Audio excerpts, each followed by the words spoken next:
भारत की राज्यव्यवस्था एम लक्ष्मीकांत। अध्याय 7 मूल अधिकार fundamental rights. Hi my dear friends, I am Roop Singh परिहार। तो संविधान के भाग 3 में अनुच्छेद 12 से 35 तक मूल अधिकारों का विवरण है। इस संबंध में संविधान निर्माता अमेरिकी संविधान यानी अधिकार के विधेयक से प्रभावित रहे। संविधान के भाग 3 को भारत का मैग्ना कार्टा की संज्ञा दी गई है, जो सर्वथा उचित है। इसमें एक लंबी एवं विस्तृत सूची में न्यायोचित मूल अधिकारों का उल्लेख किया गया है। वास्तव में मूल अधिकारों के संबंध में जितना विस्तृत विवरण हमारे संविधान में प्राप्त होता है, उतना विश्व के किसी देश में नहीं मिलता, चाहे वह अधिकार अमेरिका ही क्यों ना हो। अमेरिका द्वारा बिना किसी भेदभाव के हर व्यक्ति के लिए संविधान द्वारा बिना किसी भेदभाव के हर व्यक्ति के लिए अधिकारों के संबंध में गारंटी दी गई है। इनमें प्रत्येक व्यक्ति के लिए समानता, सम्मान, राष्ट्रहित और राष्ट्रीय एकता को समाहित किया गया है। मूल अधिकारों का तात्पर्य राजनीतिक लोकतंत्र के आदर्शों की उन्नति से है। ये अधिकार देश में व्यवस्था बनाए रखने एवं राज्य के कठोर नियमों के खिलाफ नागरिकों की आज़ादी की सुरक्षा करते हैं। ये विधानमंडल के कानून के क्रियान्वयन पर तानाशाही को मर्यादित करते हैं। संक्षेप में इनके प्रावधानों का उद्देश्य कानून की सरकार बनाना है, ना कि व्यक्तियों की। मूल अधिकारों को यह नाम इसलिए दिया गया है क्योंकि इन्हें संविधान द्वारा गारंटी एवं सुरक्षा प्रदान की गई है। जो राष्ट्र कानून का मूल सिद्धांत है, ये मूल इसलिए भी हैं क्योंकि ये व्यक्ति के चहुमुखी विकास, भौतिक, बौद्धिक, नैतिक एवं आध्यात्मिक के लिए आवश्यक है। मूल रूप से संविधान में 7 मूल अधिकार प्रदान किए गए थे। नंबर 1 समता का अधिकार अनुच्छेद 14 से 18। नंबर 2 स्वतंत्रता का अधिकार अनुच्छेद 19 से 22। नंबर 3 शोषण के विरुद्ध अधिकार अनुच्छेद 23 से 24। नंबर 4 धर्म की स्वतंत्रता का अधिकार अनुच्छेद 25 से 28। नंबर 5 संस्कृति और शिक्षा संबंधी अधिकार अनुच्छेद 29 से 30। नंबर 6 संपत्ति का अधिकार अनुच्छेद 31। नंबर 7 संवैधानिक उपचारों का अधिकार अनुच्छेद 32। हालांकि संपत्ति के अधिकार को 44वें संविधान संशोधन अधिनियम 1978 द्वारा मूल अधिकारों की सूची से हटा दिया गया है। इसे संविधान के भाग 12 में अनुच्छेद 300 का के तहत कानूनी अधिकार बना दिया गया है। इस तरह फिलहाल 6 मूल अधिकार हैं। अब मूल अधिकारों की विशेषताएं। मूल अधिकारों की संविधान में निम्नलिखित विशेषताओं के साथ सुनिश्चित किया गया है। उनमें से कुछ सिर्फ नागरिकों के लिए उपलब्ध हैं, जबकि कुछ अन्य सभी व्यक्तियों के लिए उपलब्ध हैं, चाहे वे नागरिक, विदेशी लोग या कानूनी व्यक्ति जैसे परिषद एवं कंपनियां हों। नंबर 2 ये असीमित नहीं है, लेकिन बाध्य योग्य होते हैं। राज्य उन पर युक्तियुक्त प्रतिबंध लगा सकता है। हालांकि ये कारण उचित हैं या नहीं, इसका निर्णय अदालत करती है। इस तरह से व्यक्तिगत अधिकारों एवं पूरे समाज के बीच संतुलन कायम करते हैं। यह संतुलन व्यक्तिगत स्वतंत्रता एवं सामाजिक नियंत्रण के बीच होता है। नंबर 3 वे सभी सरकार के एक पक्षीय निर्णय के विरुद्ध उपलब्ध हैं, हालांकि उनमें से कुछ निजी व्यक्तियों के खिलाफ भी उपलब्ध हैं। नंबर 4 इनमें से कुछ नकारात्मक विशेषताओं वाले होते हैं, जैसे राज्य के प्राधिकार को सीमित करने से संबंधित है, जबकि कुछ सकारात्मक होते हैं, जैसे व्यक्तियों के लिए विशेष सुविधाओं का प्रावधान। नंबर 5 ये न्यायोचित हैं। ये व्यक्तियों को अदालत जाने की अनुमति देते हैं जब भी इनका उल्लंघन होता है। नंबर 5 इन्हें उच्चतम न्यायालय द्वारा गारंटी व सुरक्षा प्रदान की जाती है। हालांकि पीड़ित व्यक्ति सीधे उच्चतम न्यायालय जा सकता है। यह आवश्यक नहीं है कि केवल उच्च न्यायालय के खिलाफ ही वहां अपील को लेकर जाया जाए। नंबर 7 ये स्थायी नहीं है। संसद इनमें कटौती या कमी कर सकती है, लेकिन संशोधन अधिनियम के तहत, ना कि साधारण विधेयक द्वारा। यह सब संविधान के मूल ढांचे को प्रभावित किए बिना किया जा सकता है। मूल अधिकारों के संशोधन को अध्याय 11 में विस्तार से वर्णित किया गया है। राष्ट्रीय आपातकाल की सक्रियता के दौरान अनुच्छेद 20 एवं 21 में प्रत्याभूत अधिकारों को छोड़कर इन्हें निलंबित किया जा सकता है। अनुच्छेद 19 में उल्लिखित 6 मूल अधिकारों को तब स्थगित किया जा सकता है जब युद्ध या विदेशी आक्रमण के आधार पर राष्ट्रीय आपातकाल की घोषणा की गई हो। इन्हें सशस्त्र विद्रोह यानी आंतरिक आपातकाल के आधार पर स्थगित नहीं किया जा सकता। राष्ट्रीय आपातकाल के दौरान मूल अधिकारों का निलंबन अध्याय 16 में विस्तार से वर्णित किया गया है। अनुच्छेद 31 का संपत्ति आदि के अधिग्रहण पर कानून की रक्षा द्वारा इनमें कार्यान्वयन की सीमाएं हैं। अनुच्छेद 31 खा कुछ अधिनियमों और विनियमों का विधि मान्यकरण नवी सूची में शामिल किया गया है एवं अनुच्छेद 31 गा कुछ निर्देशक तत्वों को प्रभावित करने वाली विधियों की व्यावृत्ति आदि। नंबर 10 सशस्त्र बलों, अर्धसैनिक बलों, पुलिस बलों, गुप्तचर संस्थाओं और ऐसी ही अनेक सेवाओं से संबंधित सेवाओं के क्रियान्वयन पर संसद प्रतिबंध आरोपित कर सकती है अनुच्छेद 33 के अकॉर्डिंग। ऐसे इलाके नंबर 11 ऐसे इलाकों में भी इनका क्रियान्वयन रोका जा सकता है जहां फौजी कानून लागू हो। फौजी कानून का मतलब सैन्य शासन से है जो असामान्य परिस्थितियों में लगाया जाता है अनुच्छेद 34 के अनुसार। यह राष्ट्रीय आपातकाल से भिन्न है। नंबर 12 इनमें ज़्यादातर अधिकार स्वयं परिवर्तित हैं जबकि कुछ को कानून की मदद से प्रभावी बनाया गया है। ऐसा कानून देश की एकता के लिए संसद द्वारा बनाया जाता है न कि विधानमंडल द्वारा, ताकि संपूर्ण देश में एकरूपता बनी रहे। यह अनुच्छेद 35 के अनुसार। राज्य की परिभाषा मूल अधिकारों से संबंधित विभिन्न उपबंधों में राज्य शब्द का प्रयोग किया गया है। इस तरह इसे अनुच्छेद 12 से में अनुभाग 3 के उद्देश्य के तहत परिभाषित किया गया है। इसके अनुसार राज्य में निम्नलिखित शामिल हैं: अ कार्यकारी एवं विधायी अंगों को संघीय सरकार में क्रियान्वित करने वाली सरकार और भारत की संसद। नंबर वा राज्य सरकार के विधायी अंगों को प्रभावी करने वाली सरकार और राज्य विधानमंडल। नंबर सा सभी स्थानीय निकाय अर्थात नगर पालिकाएं, पंचायत, जिला बोर्ड, सुधार न्यास आदि। द अन्य सभी निकाय अर्थात वैज्ञानिक या गैर संवैधानिक प्राधिकरण जैसे LIC, ONGC, सेल आदि। इस तरह राज्य को विस्तृत रूप में परिभाषित किया गया है। इसमें शामिल इकाइयों के कार्यों को अदालत में तब चुनौती दी जा सकती है जब मूल अधिकारों का हनन हो रहा हो। उच्चतम न्यायालय के अनुसार कोई भी निजी इकाई या एजेंसी जो बतौर राज्य की संस्था काम कर रही हो अनुच्छेद 12 के तहत राज्य के अर्थ में आती है। मूल अधिकारों से असंगत विधियां अनुच्छेद 13 घोषित करता है कि मूल अधिकारों से असंगत या उनका अल्पीकरण करने वाली विधियां शून्य होगी। दूसरे शब्दों में ये न्यायिक समीक्षा योग्य है। यह शक्ति उच्चतम न्यायालय अनुच्छेद 32 और उच्च न्यायालयों अनुच्छेद 226 को प्राप्त है जो किसी विधि को मूल अधिकारों का उल्लंघन होने के आधार पर गैर संवैधानिक या अवैध घोषित कर सकते हैं। अनुच्छेद 13 के अनुसार विधि शब्द को निम्नलिखित में शामिल कर व्यापक रूप दिया गया है। नंबर आ स्थायी विधियां संसद या राज्य विधानमंडल द्वारा पारित। नंबर वा अस्थायी विधियां जैसे राज्यपालों या राष्ट्रपति द्वारा जारी अध्यादेश। नंबर सा प्रत्यायोजित विधान कार्यपालिका विधान की प्रकृति में संवैधानिक साधन जैसे अध्यादेश, आदेश, उपविधि, नियम, विनियम या अधिसूचना। नंबर दा विधि के गैर विधायी स्रोत जैसे विधि का बल रखने वाली रूढ़ी या प्रथा। न केवल विधान बल्कि उपरोक्त में से किसी को अदालत में मूल अधिकारों के हनन पर चुनौती दी जा सकती है, अवैध घोषित किया जा सकता है। मूल अधिकार एक नज़र में तालिका 7.1 समता का अधिकार अनुच्छेद 14 से 18। ए विधि के समक्ष समता एवं विधियों का समान संरक्षण अनुच्छेद 14।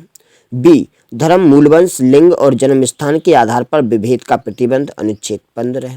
सी लोक नियोजन के विषय में अफसर की क्षमता अनुच्छेद 16। डी अस्पृश्यता का अंत और उसका आचरण निषिद्ध अनुच्छेद 17। ई सेना या विद्या संबंधी सम्मान के सिवाय सभी उपाधियों पर रोक अनुच्छेद 18। नंबर 2 स्वतंत्रता का अधिकार अनुच्छेद 19 से 22। नंबर ए 6 अधिकारों की सुरक्षा वाक एवं अभिव्यक्ति। नंबर 2 सम्मेलन। नंबर 3 संघ। नंबर 4 संचरण। नंबर 5 निवास। नंबर 6 वृत्ति अनुच्छेद 19 में। नंबर बी अपराधों के लिए दोष सिद्धि के संबंध में संरक्षण अनुच्छेद 20। नंबर सी, प्राण एवं दैहिक स्वतंत्रता का संरक्षण अनुच्छेद 21। नंबर डी, प्रारंभिक शिक्षा का अधिकार अनुच्छेद 21। नंबर ई, कुछ दशाओं में गिरफ्तारी और निरोध से संरक्षण अनुच्छेद 22। नंबर 3, शोषण के विरुद्ध अधिकार अनुच्छेद 23-24। ए, बलात् श्रम का प्रतिषेध अनुच्छेद 23। नंबर बी, कारखानों आदि में बच्चों के नियोजन का प्रतिषेध अनुच्छेद 24। नंबर 4, धर्म की स्वतंत्रता का अधिकार अनुच्छेद 25 से 28। ए, अंतःकरण की और धर्म के अबाध रूप से मान्य आचरण और प्रचार करने की स्वतंत्रता अनुच्छेद 25। नंबर बी, धार्मिक कार्यों के प्रबंध की स्वतंत्रता अनुच्छेद 26। नंबर सी, किसी धर्म की अभिवृद्धि के लिए करों के संदाय के बारे में स्वतंत्रता अनुच्छेद 27। नंबर डी, कुछ शिक्षा संस्थाओं में धार्मिक शिक्षा या धार्मिक उपासना में उपस्थित होने के बारे में स्वतंत्रता अनुच्छेद 28। नंबर 5, संस्कृति और शिक्षा संबंधी अधिकार।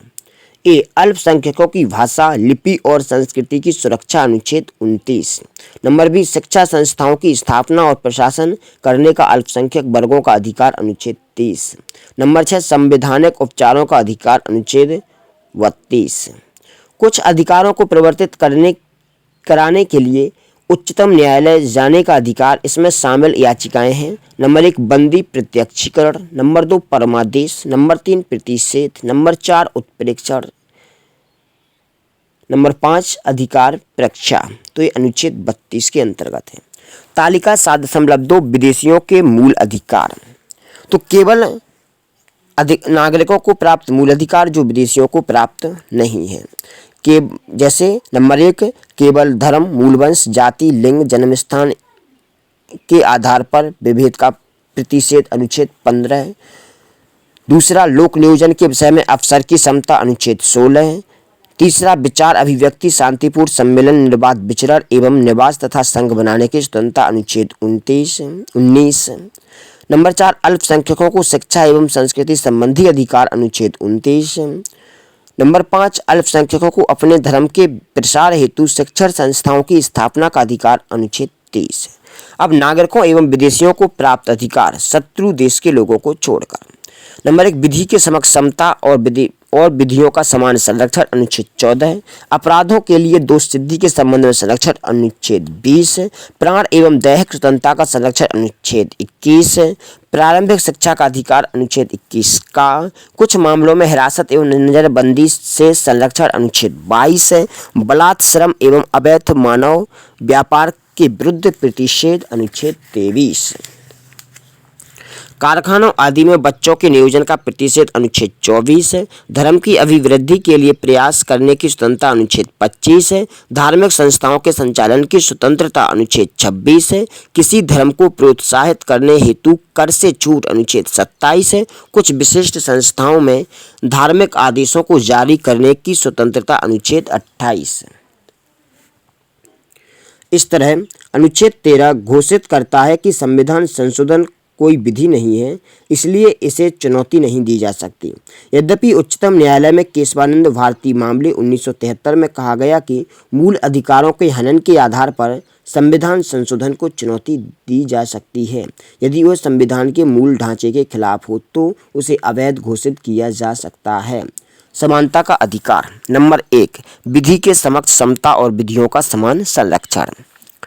अनुच्छेद 14 में कहा गया है कि राज्य भारत के राज्य क्षेत्र में किसी व्यक्ति को विधि के समक्ष समता से या विधियों के समान संरक्षण से वंचित नहीं करेगा। प्रत्येक व्यक्ति, चाहे वह नागरिक हो या विदेशी, सब पर यह कानून लागू होता है। इसके अतिरिक्त व्यक्ति शब्द में विधिक व्यक्ति या संवैधानिक निगम, कंपनियां, पंजीकृत समितियां या किसी भी अन्य तरह का विधिक व्यक्ति सम्मिलित है। विधि के समक्ष समता का विचार ब्रिटिश मूल का है, जबकि विधियों के समान संरक्षण को अमेरिका के संविधान से लिया गया है। पहले संदर्भ में शामिल है अ, किसी व्यक्ति के पक्ष में विशिष्ट विशेषाधिकारों की अनुपस्थिति। व, साधारण विधि या साधारण विधि न्यायालय के तहत सभी व्यक्तियों के लिए समान व्यवहार। स, कोई व्यक्ति अमीर, गरीब, ऊंचा नीचा, अधिकारी, गैर अधिकारी विधि के ऊपर नहीं है। दूसरे संदर्भ में निहित है अ, विधियों द्वारा प्रदत्त विशेषाधिकारों और अध्यारोपित दायित्वों दोनों में समान परिस्थितियों के अंतर्गत व्यवहार समता व समान विधि के अंतर्गत सभी व्यक्तियों के लिए समान नियम हैं और बिना भेदभाव के साथ समान व्यवहार होना चाहिए। इस तरह पहला नकारात्मक संदर्भ है जबकि दूसरा सकारात्मक। हालांकि दोनों का उद्देश्य विधि, अवसर और न्याय ही समानता है। उच्चतम न्यायालय ने व्यवस्था दी कि जहां समान एवं असमान के बीच अलग अलग व्यवहार होता है, अनुच्छेद 14 लागू नहीं होता। यद्यपि अनुच्छेद 14 श्रेणी विधान को अस्वीकृत करता है, यह विधि द्वारा व्यक्तियों, वस्तुओं और लेन देनों के तर्कसंगत वर्गीकरण को स्वीकृत करता है। लेकिन वर्गीकरण विवेक शून्य, बनावटी नहीं होना चाहिए, बल्कि विवेकपूर्ण, सशक्त और पृथक होना चाहिए। विधि का शासन। ब्रिटिश न्यायवादी एबी डायसी का मानना है कि विधि के समक्ष समता का विचार विधि का शासन के सिद्धांत का मूल तत्व है। इस संदर्भ में उन्होंने 3 अवधारणाएं प्रस्तुत की। नंबर 1, इच्छाधीन शक्तियों की अनुपस्थिति, अर्थात किसी भी व्यक्ति को विधि के उल्लंघन के सिवाय दंडित नहीं किया जा सकता। नंबर 2, विधि के समक्ष समता अत्यावश्यक है। कोई व्यक्ति अमीर, गरीब, ऊंचा नीचा, अधिकारी, गैर अधिकारी कानून के ऊपर नहीं है और व्यक्तिगत अधिकारों की प्रमुखता अर्थात संविधान व्यक्तिगत अधिकारों का परिणाम है, जैसा कि न्यायालयों द्वारा इसे परिभाषित और लागू किया गया है, ना कि संविधान व्यक्तिगत अधिकारों का स्रोत है। पहले एवं दूसरे कारक ही भारतीय व्यवस्था में लागू हो सकते हैं, तीसरा नहीं। भारतीय व्यवस्था में संविधान ही भारत में व्यक्तिगत अधिकारों का स्रोत है। सर्वोच्च न्यायालय का मानना है कि अनुच्छेद 14 के अंतर्गत उल्लेखित विधि का शासन ही संविधान का मूलभूत तत्व है, इसलिए इसे किसी भी तरह यहाँ तक कि संशोधन के द्वारा भी समाप्त नहीं किया जा सकता है। समता के अपवाद। विधि के समक्ष समता का निर्णय पूर्ण नहीं है तथा इसके लिए कई संवैधानिक निषेध एवं अन्य अपवाद हैं। इनका वर्णन इस प्रकार है। नंबर 1, भारत के राष्ट्रपति एवं राज्यपालों को निम्न शक्तियाँ प्राप्त हैं अनुच्छेद 361 के अंतर्गत। नंबर 1, राष्ट्रपति या राज्यपाल अपने कार्यकाल में किए गए किसी कार्य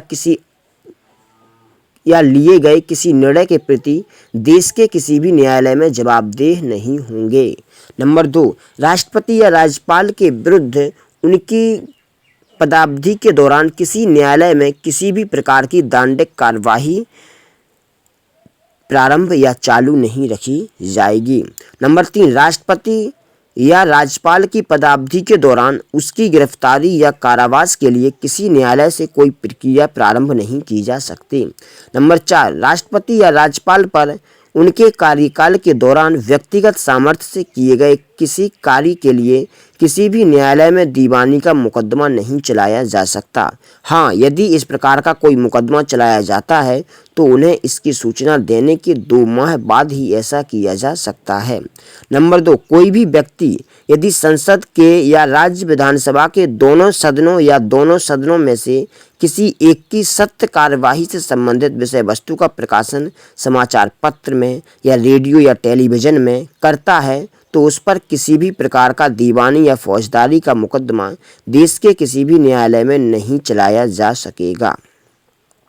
अनुच्छेद 361 का नंबर 3, संसद में या उसकी किसी समिति में संसद के किसी सदस्य द्वारा कही गई किसी बात या दिए गए किसी मत के संबंध में उसके विरुद्ध किसी न्यायालय में कोई कार्यवाही नहीं की जाएगी। अनुच्छेद 110। नंबर 4, राज्य के विधानमंडल में या उसकी किसी समिति में विधानमंडल के किसी सदस्य द्वारा कही गई बात या दिए गए किसी मत के संबंध में उसके विरुद्ध न्यायालय में कोई कार्यवाही नहीं की जाएगी। अनुच्छेद 194।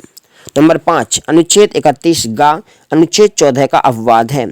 इसके अनुसार किसी राज्य विधानमंडल द्वारा नीति निर्देशक तत्वों के क्रियान्वयन के संबंध में यदि कोई नियम बनाया जाता है जिसमें अनुच्छेद 39 के उपधारा ख या उपधारा ग का समावेश है तो उसे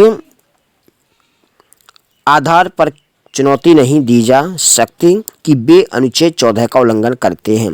इस बारे में सर्वोच्च न्यायालय का कहना है कि जहां अनुच्छेद 31 गा आता है वहां से अनुच्छेद 14 चला जाता है। नंबर 6, विदेशी संप्रभु यानी शासक। राजदूत एवं कूटनीतिक व्यक्ति दीवानी एवं फौजदारी मुकदमों से मुक्त होंगे। 7. संयुक्त राष्ट्र संघ एवं इसकी एजेंसियों को भी कूटनीतिक मुक्ति प्राप्त है। कुछ आधारों पर विभेद का प्रतिषेध। अनुच्छेद 15 में यह व्यवस्था दी गई है कि अन्य की राज्य किसी नागरिक के प्रति केवल धर्म, मूलवंश, जाति, लिंग या जन्म स्थान को लेकर विभेद नहीं करेगा। इसमें दो कठोर शब्दों की व्यवस्था है, विभेद और केवल। विभेद का अभिप्राय किसी के विरुद्ध विपरीत मामला या अन्य के प्रति उसके पक्ष में न रहना। केवल शब्द का अभिप्राय है कि अन्य आधारों पर मतभेद किया जा सकता है। अनुच्छेद 15 की दूसरी व्यवस्था में कहा गया है कि कोई नागरिक केवल धर्म, मूलवंश, जाति, लिंग, जन्मस्थान या इनमें से किसी के आधार पर का दुकानों, सार्वजनिक भोजनालयों, होटलों और सार्वजनिक मनोरंजन के स्थानों में प्रवेश या पूर्णतया या भागतः राज्य निधि से पोषित या साधारण जनता के प्रयोग के लिए समर्पित कुओं, तालाबों, स्नान घाटों, दायित्वों, निर्बंधन या शर्त के अधीन नहीं होगा। यह प्रावधान राज्य एवं व्यक्ति दोनों के विरुद्ध विभेद का प्रतिषेध करता है, जबकि पहले प्रावधान में केवल राज्य के विरुद्ध ही प्रतिषेध का वर्णन था। विभेद से प्रतिषेध के इस सामान्य नियम के अन्य 3 अपवाद हैं। आ, राज्य को इस बात की अनुमति होगी कि वह बच्चों या महिलाओं के लिए विशेष व्यवस्था करे। उदाहरण के लिए स्थानीय निकायों में महिलाओं के लिए आरक्षण की व्यवस्था एवं बच्चों के लिए निःशुल्क शिक्षा की व्यवस्था शामिल है। राज्य को इसकी अनुमति होती है कि वह सामाजिक और शैक्षणिक रूप से पिछड़े वर्गों या अनुसूचित जाति एवं जनजाति के विकास के लिए कोई विशेष उपबंध करे। उदाहरण के लिए विधानमंडल में सीटों को आरक्षण या सार्वजनिक शैक्षणिक संस्थानों में शुल्क से छूट शामिल है। नंबर 7, राज्य को यह अधिकार है कि वह सामाजिक एवं शैक्षिक रूप से पिछड़े लोगों या अनुसूचित जाति या जनजाति के लोगों के उत्थान के लिए शैक्षणिक संस्थाओं में प्रवेश के लिए छूट संबंधी कोई नियम बना सकता है। ये शैक्षणिक संस्थान राज्य से अनुदान प्राप्त निजी या अल्पसंख्यक किसी भी प्रकार के हो सकते हैं। सरकार को कमजोर वर्ग के नागरिकों की उन्नति के लिए विशेष प्रावधान बनाने का अधिकार है। पुनः सरकार ऐसे कार्यों के लिए शिक्षण संस्थानों, चाहे वे सरकारी हों, निजी हों, सहायता प्राप्त हों ना हो, में नामांकन हेतु 10% सीटें आरक्षण कर सकती है। अपवाद अल्पसंख्यक संस्थान में यह 10% का आरक्षण पहले से जारी आरक्षण के अतिरिक्त है। इस उद्देश्य के लिए सरकार ऐसे कमजोर वर्गों की पहचान समय समय पर अधिसूचित करती रहेगी और इसका आधार परिवार की आय तथा आर्थिक प्रतिकूलताओं के अन्य संकेतक होंगे। शैक्षणिक संस्थानों में अन्य पिछड़े वर्गों ओबीसी के लिए आरक्षण। उपरोक्त वाद को संविधान के 93 संशोधन 2005 द्वारा शामिल किया गया है। इस प्रावधान के क्रियान्वयन के लिए केंद्र सरकार ने केंद्रीय शैक्षणिक संस्थान प्रवेश में आरक्षण अधिनियम 2006 पारित किया है, जिसके अंतर्गत पिछड़े वर्ग के छात्रों के लिए सभी उच्च शैक्षणिक संस्थानों में 27% सीटें आरक्षित की गई हैं। इसमें आईआईटी एवं आईआईएम जैसे संस्थान भी शामिल हैं। अप्रैल 2008 में उच्चतम न्यायालय ने दोनों अधिनियमों की वैधता पर मुहर लगा दी है, लेकिन न्यायालय ने केंद्र सरकार को यह आदेश दिया है कि वह इसमें क्रीमी लेयर के सिद्धांत का पालन करे। क्रीमी लेयर पिछड़े वर्ग के विभिन्न तबकों के छात्र क्रीमी लेयर श्रेणी में आते हैं, जिन्हें इस आरक्षण का लाभ नहीं मिलेगा। ये तबके हैं। नंबर 1, संवैधानिक पद धारण करने वाले व्यक्ति जैसे कि राष्ट्रपति, उपराष्ट्रपति, उच्चतम एवं उच्च न्यायालयों के न्यायाधीश, संघ लोक सेवा आयोग के अध्यक्ष एवं सदस्य, राज्य लोक सेवा आयोग के अध्यक्ष एवं सदस्य, मुख्य निर्वाचन आयुक्त, नियंत्रक एवं महालेखा परीक्षक आदि। नंबर 2, वर्ग ए या ग्रुप ए तथा ग्रुप बी की सेवा के क्लास सेकंड अधिकारी जो कि केंद्रीय या राज्य सेवाओं में हैं। इसके अलावा सार्वजनिक प्रतिष्ठानों, बैंकों, बीमा कंपनियों, विश्वविद्यालयों आदि में पदस्थ समकक्ष अधिकारी आदि। यह नियम निजी कंपनियों में कार्यरत अधिकारियों पर भी लागू होता है। नंबर 3, सेना में कर्नल या उससे ऊपर की रैंक का अधिकारी या नौसेना, वायुसेना एवं अर्धसैनिक बलों में समान रैंक का अधिकारी। नंबर 4, डॉक्टर, अधिवक्ता, इंजीनियर, कलाकार, लेखक, सलाहकार आदि प्रकार के पेशेवर। नंबर 5, व्यापार, वाणिज्य एवं उद्योग में लगे व्यक्ति। नंबर 6, शहरी क्षेत्रों में जिन लोगों के पास भवन है और जिनके पास एक निश्चित सीमा से अधिक की कृषि भूमि या रिक्त भूमि रखने वाले। नंबर 7, जिन लोगों की सालाना आय 4.5 लाख से अधिक है या जिनके पास एक छूट सीमा से अधिक की संपत्ति है।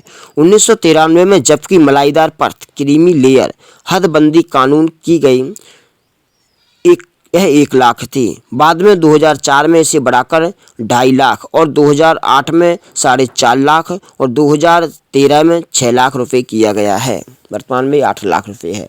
आर्थिक रूप के कमजोर वर्गों के लिए शैक्षिक संस्थानों में आरक्षण, reservation for EWS in educational institution. उपरोक्त अपवाद डी को 103वें संशोधन अधिनियम 2019 द्वारा जोड़ा गया था। इस प्रावधान को प्रभावकारी बनाने के लिए केंद्र सरकार ने वर्ष 2019 में शिक्षण संस्थानों में नामांकन के लिए आर्थिक रूप से कमजोर वर्गों के लिए 10% आरक्षण संबंधी आदेश जारी किया। इस आरक्षण का लाभ आर्थिक रूप से कमजोर वर्गों के उन व्यक्तियों को मिलेगा जो अनुसूचित जाति, जनजाति और अन्य पिछड़े वर्गों के लिए पहले से जारी आरक्षण की व्यवस्था से आवृत नहीं है। उनके लिए निम्नलिखित अर्हता निर्धारित की गई है। नंबर 1, जिन व्यक्तियों की पारिवारिक वार्षिक आय 6 लाख रुपए से कम है वे आधुनिक रूप से कमजोर वर्ग के रूप में चिन्हित किए जाएंगे और आरक्षण का लाभ उठाएंगे।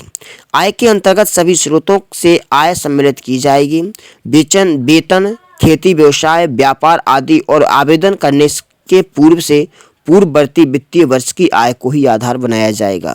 नंबर 2, वैसे व्यक्तियों को आर्थिक रूप से कमजोर वर्गों से बाहर रखा जाएगा जिनके परिवार निम्नलिखित में से किसी एक प्रयास की परिसंपत्ति का स्वामित्व रखते हों। नंबर का 5 एकड़ या उससे अधिक कृषि भूमि। नंबर का 1000 वर्ग फीट या उससे अधिक बड़ा आवासीय फ्लैट। नंबर का अधिसूचित नगर पालिकाओं के अंतर्गत 100 गज या अधिक बड़ा आवासीय भूखंड प्लॉट। नंबर घा अधिसूचित क्षेत्रों के बाहर 200 गज या अधिक बड़ा आवासीय भूखंड। नंबर 3, आर्थिक रूप से कमजोर कोटि या दर्जा का निर्धारण करते समय परिवार द्वारा विभिन्न नगरों या स्थानों पर धारित संपत्ति को एक साथ जोड़कर किया जाएगा। नंबर 4, इस उद्देश्य के लिए परिवार के अंतर्गत लाभार्थी के माता पिता तथा 18 वर्ष से कम आयु के भाई बहन, उसका की पति या पत्नी तथा 18 वर्ष से कम आयु के बच्चे शामिल माने जाएंगे। नंबर 3, लोक नियोजन के विषय में अवसर की समता। अनुच्छेद 16 में राज्य के अधीन किसी पद पर नियोजन या नियुक्ति से संबंधित विषयों में सभी नागरिकों के लिए अवसर की समता होगी। किसी भी नागरिक के साथ भेदभाव नहीं किया जा सकता या केवल जात, धर्म, वंश, जाति, लिंग, जन्म या निवास के स्थान के आधार पर राज्य के किसी भी रोजगार एवं कार्यालय के लिए अयोग्य नहीं ठहराया जाएगा। लोक नियोजन के विषय में अवसर की समता के साधारण नियम में 4 अपवाद हैं। अ, संसद किसी विशेष रोजगार के लिए निवास की शर्त आयोजित कर सकती है, जैसा कि सार्वजनिक रोजगार जिसमें निवास की जरूरत हो। अधिनियम 1957 कुछ वर्ष बाद 1974 में समाप्त हो गया। इस समय आंध्र प्रदेश एवं तेलंगाना के अतिरिक्त किसी अन्य राज्य में यह व्यवस्था नहीं है। नंबर वाह, राज्य नियुक्तियों के आरक्षण की व्यवस्था कर सकता है या किसी पद को पिछड़े वर्ग के पक्ष में बना सकता है जिनका कि राज्य में समान प्रतिनिधित्व नहीं है। नंबर 7, विधि के तहत किसी संस्था या किसी कार्यकारी परिषद के सदस्य या किसी भी धार्मिक आधार पर व्यवस्था की जा सकती है। सरकार अधिकृत है कि वह आर्थिक रूप से कमजोर वर्गों के हित में नियुक्तियों तथा पदों पर इसके लिए प्रतिशत आरक्षण का प्रावधान कर सकती है। यह 10% आरक्षण पहले से जारी आरक्षण के अतिरिक्त होगा। इस उद्देश्य के लिए सरकार पारिवारिक आय तथा आर्थिक प्रतिकूलताओं के अन्य संकेतकों के आधार पर समय समय पर ऐसे आर्थिक रूप से कमजोर वर्गों को अधिसूचित करती रहेगी। मंडल आयोग और उसके परिणाम। वर्ष 1979 में मोरारजी देसाई सरकार ने द्वितीय पिछड़ा वर्ग आयोग का गठन संसद सदस्य बीपी मंडल की अध्यक्षता में किया।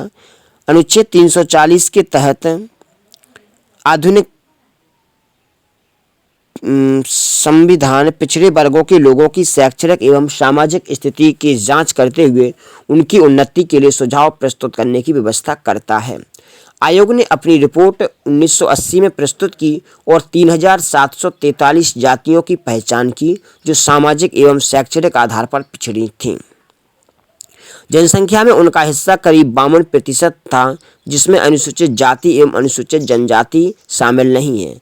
आयोग ने अन्य पिछड़े वर्गों के लोगों के लिए सरकारी नौकरियों में 27% आरक्षण की सिफारिश की।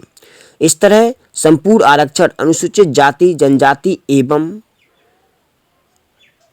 अन्य पिछड़े वर्गों का 50% हो गया। 10 वर्ष पश्चात 1990 में बीपी सिंह सरकार ने सरकारी सेवाओं में अन्य पिछड़े वर्ग के लोगों के लिए 27% आरक्षण की घोषणा कर दी। दोबारा 1991 में नरसिंह राव सरकार ने 2 परिवर्तन प्रस्तुत किए। का 27% में पिछड़े वर्ग के गरीब लोगों को प्रमुखता जैसे आर्थिक आधार पर आरक्षण और खा 10% का अतिरिक्त आरक्षण आर्थिक रूप से अन्य पिछड़े वर्ग हेतु विशेष रूप से आर्थिक रूप से कमजोरों के लिए भी व्यवस्था की।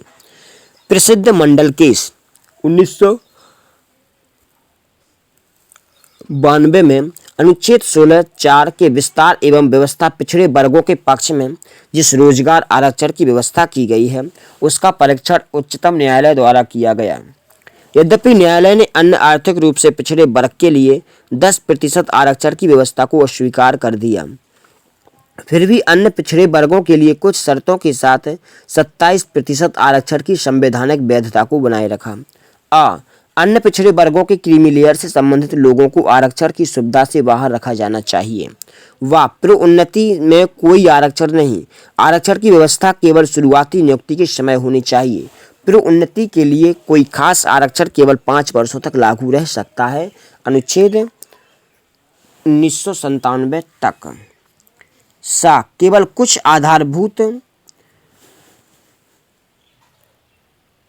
केवल कुछ असाधारण परिस्थितियों को छोड़कर कुल आरक्षित कोटा 50% से ज़्यादा नहीं होना चाहिए। यह नियम प्रत्येक वर्ष लागू होना चाहिए। आगे ले जाने का नियम कैरी फॉरवर्ड नियम रिक्त पदों बैकलॉग के लिए वैध रहेगा, लेकिन इसमें भी 50% के सिद्धांत का उल्लंघन नहीं होना चाहिए।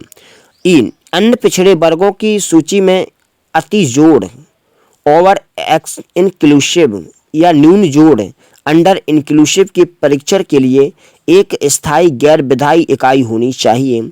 उच्चतम न्यायालय की उपरोक्त व्यवस्था के बाद सरकार ने निम्नलिखित कदम उठाए। अन्य पिछड़े वर्गों में क्रीमी लेयर की पहचान के लिए रामनंदन समिति का गठन किया। इसने 1993 में अपनी रिपोर्ट प्रस्तुत की, जिसे स्वीकार कर लिया गया।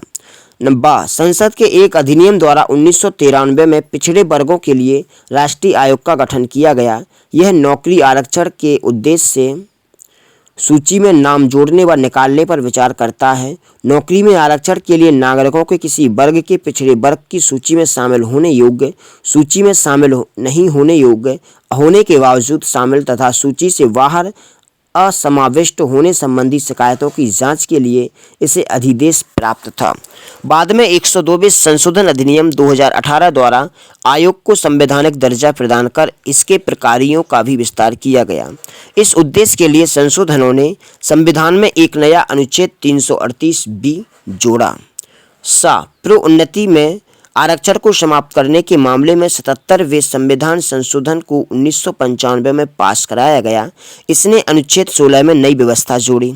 इसके तहत राज्यों को शक्ति प्रदान की गई कि राज्य सेवाओं में पर्याप्त प्रतिनिधित्व न होने की स्थिति में राज्य के अंतर्गत सेवाओं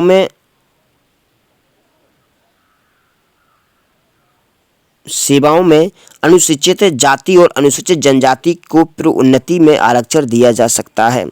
2001 का 85वां संशोधन अधिनियम अनुसूचित जाति और अनुसूचित जनजाति सरकारी सेवकों हेतु आरक्षण नियम के तहत प्रोन्नति के मामले में परिणामिक वरिष्ठता को व्यवस्था करता है। इसे पूर्वगामी जून 1955 से प्रभावी किया गया। बैकलॉग रिक्तियों के संबंध में निर्णय को 81वें संशोधन अधिनियम 2000 के तहत रद्द किया गया। इसने अनुच्छेद 16 में एक और व्यवस्था को जोड़ा। इससे राज्य ने रिक्त आरक्षित पदों को अनुवर्ती वर्ष या वर्षों में भरने के लिए शक्तिशाली बनाया। इस तरह के आरक्षित वर्ग को उस वर्ष के जिसमें भर्तियां हुई साथ नहीं जोड़ा गया, ताकि आरक्षण की 50% की सीमा का पालन किया जा सके। संक्षिप्त में इसने बैकलॉग रिक्तियों में आरक्षण की 50% सीमा को समाप्त कर दिया।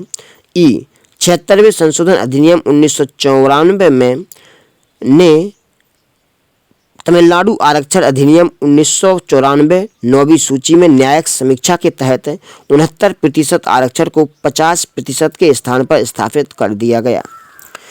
सार्वजनिक रोजगार में आर्थिक रूप से कमजोर वर्गों EWS के लिए आरक्षण। उपरोक्त अपवाद 102वें संविधान संशोधन 2019 द्वारा जोड़ा गया।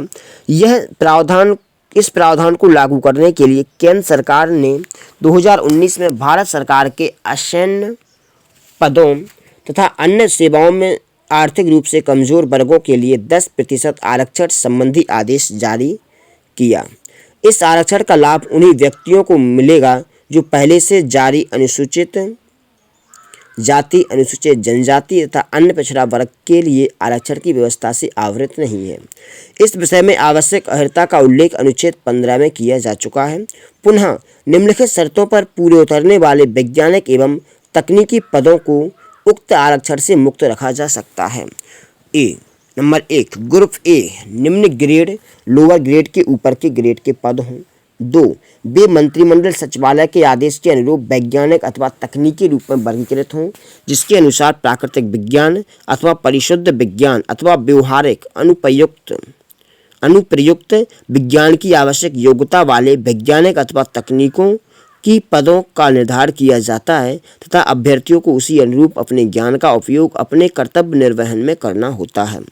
नंबर 3, पद शोध कार्य के लिए हो अथवा शोध कार्य के संगठन, मार्गदर्शन अथवा निर्देशन के लिए हो। नंबर 4, अस्पृश्यता का अंत। अनुच्छेद 17 अस्पृश्यता को समाप्त करने की व्यवस्था और किसी भी रूप में इसका आचरण निषिद्ध करता है। अस्पृश्यता से उपजे किसी निर्योग्यता को लागू करना अपराध होगा जो विधि अनुसार दंडनीय होगा। 1976 में अस्पृश्यता अपराध अधिनियम 1955 में मूलभूत संशोधन किया गया और इसको नया नाम नागरिक अधिकारों की रक्षा अधिनियम 1955 दिया गया तथा इसमें विस्तार कर दंडिक उपबंध और सख्त बनाए गए। अधिनियम में अस्पृश्यता के प्रत्येक प्रकार को समाप्त करते हुए अनुच्छेद 17 में व्यवस्था सुनिश्चित की गई है। अस्पृश्यता शब्द को ना तो संविधान में और ना ही अधिनियम में परिभाषित किया गया। हालांकि मैसूर उच्च न्यायालय ने अनुच्छेद 17 के मामले में व्यवस्था दी कि शाब्दिक एवं व्याकरणीय समझ से परे इसका प्रयोग ऐतिहासिक है। इसका संदर्भ है कि कुछ वर्गों के कुछ लोगों को अपने जन्म एवं कुछ जातियों के आधार पर सामाजिक निर्योग्यता अर्थात यह कुछ व्यक्तियों के सामाजिक बहिष्कार और धर्म संबंधी सेवाओं इत्यादि से इनका बहिष्कार नहीं है। उच्चतम न्यायालय ने अनुच्छेद 17 के तहत यह व्यवस्था दी कि यह अधिकार निजी व्यक्ति और राज्य का संवैधानिक दायित्व होगा कि इस अधिकार के हनन को रोकने के लिए जरूरी कदम उठाएं। नंबर 5, उपाधियों का अंत। अनुच्छेद 18 उपाधियों का अंत करता है और इस संबंध में 4 प्रावधान करता है। नंबर 1, यह निषेध करता है कि राज्य सेना या विद्या संबंधी सम्मान के सिवाय और कोई उपाधि प्रदान नहीं करेगा। दूसरा, यह निषेध करता है कि भारत का कोई नागरिक विदेशी राज्य से कोई उपाधि प्राप्त नहीं करेगा। तीसरा, कोई विदेशी राज्य के अधीन लाभ या विश्वास के किसी पद को धारण करते हुए किसी विदेशी राज्य से कोई भी उपाधि राष्ट्रपति की सहमति के बिना स्वीकार नहीं करेगा। चौथा, राज्य के अधीन लाभ या विश्वास का पद धारण करने वाला कोई व्यक्ति किसी विदेशी राज्य से या उसके अधीन किसी रूप में कोई भेंट, उपलब्धि या पद राष्ट्रपति की सहमति के बिना स्वीकार नहीं करेगा। उपरोक्त प्रावधानों में यह स्पष्ट किया गया है कि औपनिवेशिक शासन के समय दिए जाने वाले वंशानुगत पद जैसे महाराजा, राज बहादुर, राय बहादुर, राज साहब, दीवान बहादुर आदि को अनुच्छेद 18 के तहत प्रतिबंधित किया गया, क्योंकि ये सब राज्य के समक्ष समानता के अधिकारों के विरुद्ध थे। 1996 में उच्चतम न्यायालय ने जिन उपलब्धियों की संवैधानिक वैधता को उचित ठहराया था, उनमें पद्म विभूषण, पद्म भूषण एवं पद्मश्री हैं। न्यायालय ने कहा कि ये पुरस्कार उपाधि नहीं है तथा अनुच्छेद 18 में वर्णित प्रावधानों का इनसे उल्लंघन नहीं होता है। इस तरह ये समानता के सिद्धांत के प्रतिकूल नहीं है। हालांकि यह भी व्यवस्था की गई कि पुरस्कार पाने वालों के नाम के प्रत्यय या उपसर्ग के रूप में इनका इस्तेमाल नहीं होना चाहिए, अन्यथा उन्हें पुरस्कारों को त्यागना होगा। इन राष्ट्रीय पुरस्कारों की स्थापना 1954 में हुई। 1977 में मोरारजी देसाई के नेतृत्व वाली जनता पार्टी ने उनका क्रम तोड़ दिया, लेकिन 1980 में इंदिरा गांधी सरकार द्वारा उन्हें पुनः प्रारंभ कर दिया गया। तो इस प्रकार से मूल अधिकार का पार्ट 1 खत्म होता है। नेक्स्ट वीडियो में हम लाएंगे या नेक्स्ट ऑडियो बुक का जो पार्ट आएगा उसमें आएगा मूल अधिकार पार्ट 2। तो तब तक के लिए सबके लिए धन्यवाद। राम राम, जय हिंद।